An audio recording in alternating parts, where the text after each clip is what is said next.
a lot of progress. We heard President Zelensky and some of the other people here talking about land options.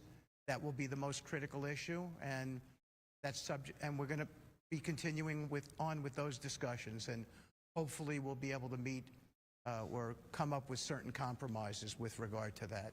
But I do want to say this. We are here to mediate and help in the peace process, and we're prepared to do anything necessary to get to that place. President Trump strongly, fervently believes that this killing has to stop, that the carnage has to stop. And we're determined, all of us up here, to be a part of that. Nothing to add. That was perfectly said. Okay. Thank you. Nous allons passer aux questions. Yeah. One question by delegation. Je vous en prie.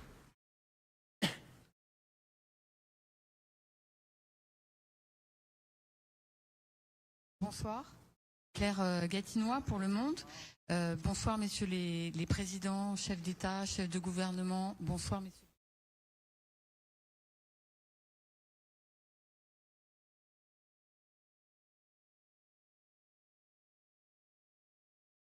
Le Monde. Good evening, presidents, prime ministers, heads of state and government and special envoys. President Macron, this is the 15th time, as you said, that the coalition of the willing has come together to produce security guarantees for Ukraine, hoping for the support of the United States. And now Trump has not firmly committed to American support. After what happened in Venezuela and the threats to Greenland sovereignty, can Europeans still trust our American ally? Don't you think we should think of security guarantees without the United States? And regarding Greenland, in the light of what was said this morning, should we consider deploying European troops to protect that territory and to protect this? Is it because you want to protect links with the United States you haven't condemned the intervention in Venezuela? Thank you. That's a multiple question. And I wish you a happy new year. On the question of Venezuela, which I think is not really connected with today's matters, diplomacy has its own roots and ways. French diplomacy has already expressed itself. We have to see that as a coherent message. I think I've been very clear about that. Regarding today's matters, the presence of President Trump's special envoys today and the commitments by President Trump himself, in particular what he said at the meeting in Mar-a-Lago at the end of last year with President Zelensky, that was about American commitment to take responsibility. This meeting, I think, is a milestone in the process that we defend is in line with the American interests. As what France has been defending for several years is a more independent Europe with more strategic autonomy. That's to say, Europe taking responsibility, greater responsibility for its security, taking into account NATO, but taking on a greater share. In his first mandate and in this one too, President Trump has said that Europeans must bear a greater share of the burden. That's what he's asking us to do, and it makes sense. So all the work of these recent months through the coalition of the willing is to get the Europeans together, but there's also Canada, New Zealand, Japan, the United States, and the Canadian Prime Minister in particular was with us today, which is a very strong signal, and is fully committed to these security guarantees. So the coalition of the willing is the beating heart of this support to Ukraine, offering security guarantees. So what we're saying is the day after the ceasefire, this is how we will provide these different moments of support to Ukraine, in particular through a new format for the Ukrainian army that would deter Russia. So in this context, the support and participation of the United States are very important for a lot of countries, many NATO member countries, because American capabilities, sometimes they are the only ones who have the ability to provide certain guarantees. All that is of key importance. Recent weeks have illustrated a change. As Chancellor Merz said in our meeting in Berlin, that was already a milestone with a new step forward in SACEUR, that's to say the American authorities in charge of military matters in Europe, they were all involved. So there are these different levels of security guarantees where the United States of America have clarified their participation, in particular with respect to monitoring. That's to say surveillance of the front line, and the American observation capabilities are absolutely vital, and that's been confirmed. So my point is that in recent months we have put together a coherent and meaningful construct. The Americans want us to do more, and we can. We now have a coalition of the willing providing guarantees. We also have American participation through its resources, let's say the backstop. And in that context, the statements by President Ahmed Maraga, along with President Zelensky at the end of last year, and confirmed by the relevant generals in the chain of command, and as confirmed by Mrs. Kushner and Witkoff, that confirms a guarantee on the part of the Americans. So I have no reason to doubt the sincerity of that commitment, given their statement today and all the work that has been done with the United States in order to design this scheme. And as UN Charter signatory and members of NATO, they are allies to us here in Europe, and it's as such that they are here today, and they have worked alongside us in recent weeks. Thank you.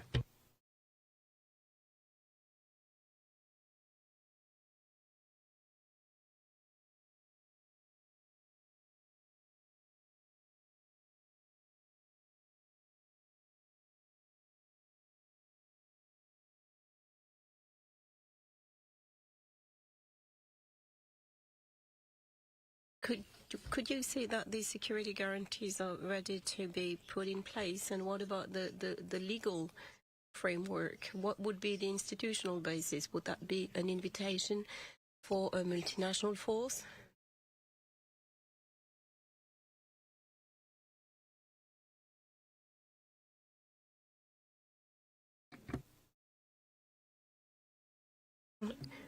There's a technical issue. The interpreters can't hear.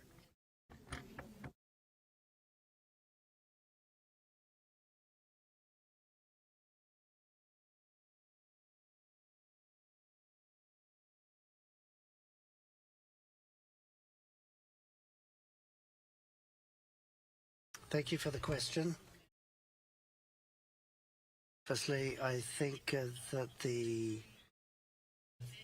members of the coalition of the willing have to work hand in hand with the United States, and these guarantees have to be legally binding. For the Americans, this means that this has to be supported by the American Congress, and we very much hope that will happen. All the documents are ready for signature, and we hope that will now go through. As for this declaration, the Paris Security Declaration, it paves the way for this process that will be legally binding, because for most of the coalition members, it is necessary to have the support of Parliament, and we count on them for that. That are outstanding on that. These have been really designed over the last really month in consultation with the Ukrainians, with the Europeans. I will say I think today was a very, very big milestone, and I thank President Macron for assembling this and for all of the work that everyone here has done behind the scenes to bring this together. This does not mean that we will make peace, but peace would not be possible without the progress that was made here today, meaning that if Ukraine is going to make a final deal, they have to know that after a deal, they are secure. They have obviously a robust deterrence, and there's real backstops to make sure that this will not happen again. One of the reasons why President Trump is comfortable with where the security guarantees are headed towards is because, based on his assessments and his conversations with President Putin, is that if we can make the right deal, it would mean a deal where both sides look to de-escalate, that there's a real monitoring mechanism, real ability, if there ever is a violation, to have deconfliction and hopefully, de-escalation. And obviously, you create a robust deterrence, peace through strength, where it's unlikely that somebody will ever go and start this again. So this is a really important building block towards an eventual peace deal, and I think that it's a big milestone that was reached today between the Europeans with the Coalition of the Willing, and I really want to just thank the DoD and the whole amazing team in the U.S. Obviously, you saw last week the incredible capability of the U.S. military, and that's just a small piece of what they're capable of doing. And so they've been really thinking about this, and they believe that a real peace here is possible, and there are ways to stand behind it.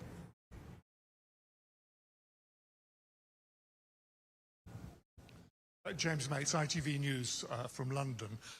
Mr. Starmer, Prime Minister, today's commitments by the United States are already being called a game changer, and I know there's a reluctance to talk about Greenland today, but what value do these commitments have on the very day that at the highest levels of government in Washington they are talking about seizing the sovereign territory of a fellow NATO member? Mr. Witkoff or Mr. Kushner, if I may ask you, the commitments made today, does President Trump commit to coming to the aid of any European forces deployed in Ukraine were they to come into conflict with Russian forces? Will President Trump have their back? And President Zelensky, if I may ask you, is this enough? You said before today you were 90% of the way towards a peace agreement. How close are you now? On the question of Greenland, I've been very clear as to what my position and the position of the UK government is, both in statements I made myself yesterday and in the statement that was put out earlier today.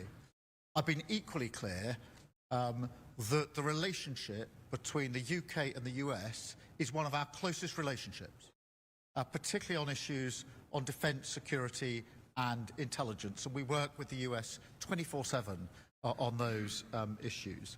So far as today is concerned, the Coalition of the Willing was set up just under a year ago now, with the aim to bring about a just and lasting peace, and we knew that that would require security guarantees. We worked on military plans, which were prepared over the early months of the year. To a point of several months ago, we were able to set them out with clarity. Today, we've made real progress on the political commitment, declarations, and commitments that have been made today. The biggest meeting of the Coalition of the Willing in terms of the number of leaders here, and the first meeting of the Coalition where we've been sat together with our American colleagues around the same table, hammering out these issues. So this is the political declaration that goes with it, and we've made some real progress on those security guarantees. They're set out in the documents we've issued, but they include on issues such as working with the US on ceasefire monitoring, on binding commitments to support Ukraine, and on the operations headquarters here in Paris. And as Jared said a moment ago, and I thank Steve and Jared for all the work they've done in recent weeks, particularly on the security guarantees, and for being here today at our meeting. But peace is only possible because of the progress that we're making in these meetings of the Coalition of the Willing and that we've made here today. And I'm really pleased that nearly a year after we have begun this work with the Coalition of the Willing, that we've got this far now with security guarantees. Of course, nobody is saying that is job done. Of course, there's more work always to be done, but we've made some real progress today, and that is a good thing for Ukraine, a good thing for Europe. It's a good thing for the United Kingdom because, of course, this is about our security, our defence, our freedoms, and the impact that it's already had over 4 long years on Ukraine, on Europe, and back in the United Kingdom. The President strongly stands behind security protocols. Those security protocols are meant to, A, deter any attacks, any further attacks in Ukraine, and B, if there are any attacks, they're meant to defend, and they will do both. They are as strong as anyone has ever seen. Everyone on this panel, on this stage up here, has acknowledged that, as has almost all of the countries that sat at the table with us today. The President does not back down from his commitments. He is strong for the country of Ukraine and for a peace deal, and we will be there for the Ukrainians in helping them to get to that final peace, and we're confident we will get there. You want to say something, Jared? Perfect. Thank you very much. First of all, we have declaration, and I think this is a huge step forward, because 1 year ago we couldn't even, think about it, and now we have this step. Yes, of course, not enough, not still enough. We will have document which will be supported, I hope, I'm sure, between us, will be supported by European parliaments, and that will be enough. Then we have really very good dialogue with American side. Thanks again, Steve and Jared. So we really have good steps forward. Yes, 90%, but we are each day a little bit closer.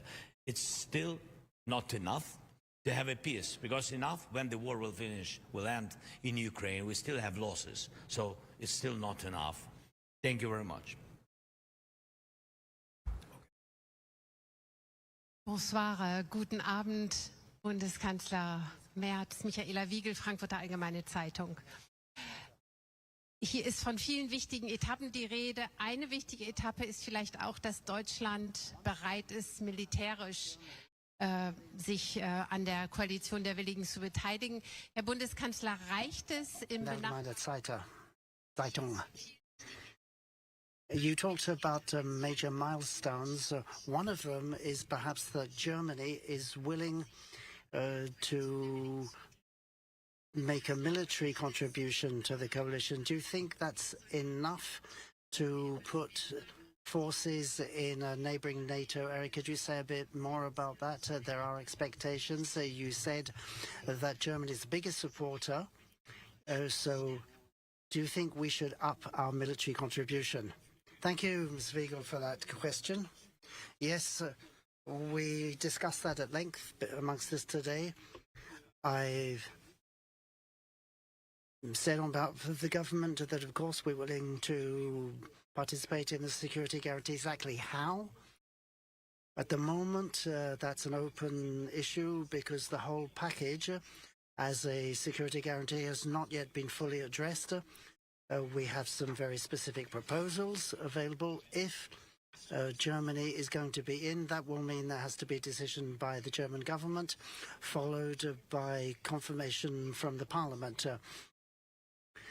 So I will make proposals to the government and the parliament, perhaps once we have a ceasefire, and when in the coalition of the willing we have a consensus view on how we should proceed. We're moving in that direction, but I said in discussions today that it can be the right thing to do both things. That's to say, to place troops in Ukraine, but that means strengthening Ukrainian troops first and foremost, but also in a neighboring state, perhaps place further troops that would be available for intervention should there be a fresh Russian aggression. I'm saying if, it's all on the conditional, because the total package has not been negotiated, but the basic premise for all this is a ceasefire agreement with Russia, and that then has to be secured